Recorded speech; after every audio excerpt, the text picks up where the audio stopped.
দেখুন, এটা দলের অভ্যন্তরীণ বিষয়। এটা আমি দলের মুখপাত্রও নই। আমার কোর্টে কেসের ডেট আছে। আর আমি যতদূর জানি যে আমার পূর্ত একদম দলের ওপর থেকে নির্দেশ ছিল, দলের নির্দেশেই হচ্ছে। তার কারণ আপনারা জানেন, এই কিছু গদ্দার আমাদের লোকসভা ইলেকশানে বিজেপির সাথে আঁতাত করে তারা আমাদের ক্যান্ডিডেটকে হারানোর চেষ্টা করেছিল। তার ছোট্ট একটা ভিডিও ক্লিপ, অডিও ক্লিপ আমি দলের কাছে দিয়েছিলাম আমাদের জেলা সভাপতির মাধ্যমে।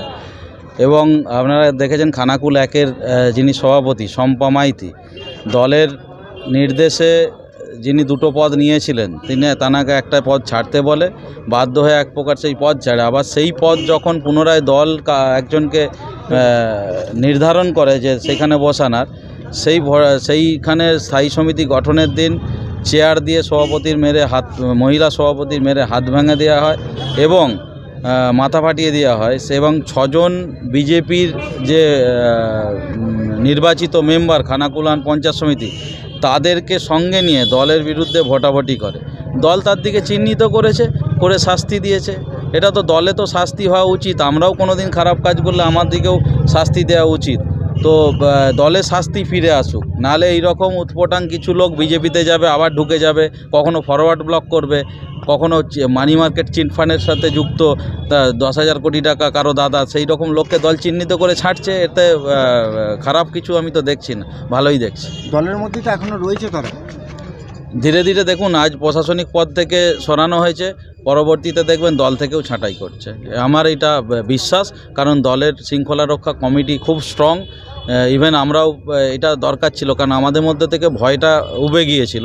সেই ভয়টা ফিরে এসেছে যে দলে কিছু 2 নম্বরই করলেই তাকে সঙ্গে সঙ্গে যেতে হবে। তো দলে শাস্তি ফিরে এসেছে, এটাই তো বড় ব্যাপার।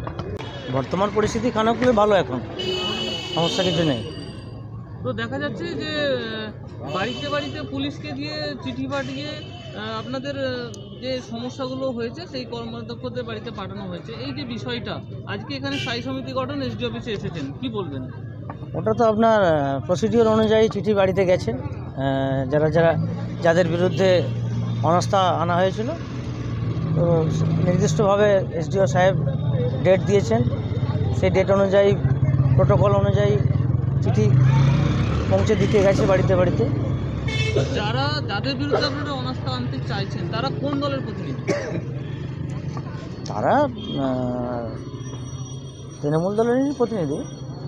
আপনারাও তো সেই একই দলের প্রতিনিধি, তাহলে এই যে বিষয়টা উঠে আসছে কেন? এটা আভ্যন্তরীণ ব্যাপার, ওটা পরে আমরা ডিসকাস করবো পরে সেটা। আর স্থায়ী সমিতি যে গঠন হচ্ছে, কোন কোন দপ্তরটা আরেকবার আমাদের বলবেন? সেটা আমি পরে জানিয়ে দেবো, পরে জানিয়ে দেবো সারা।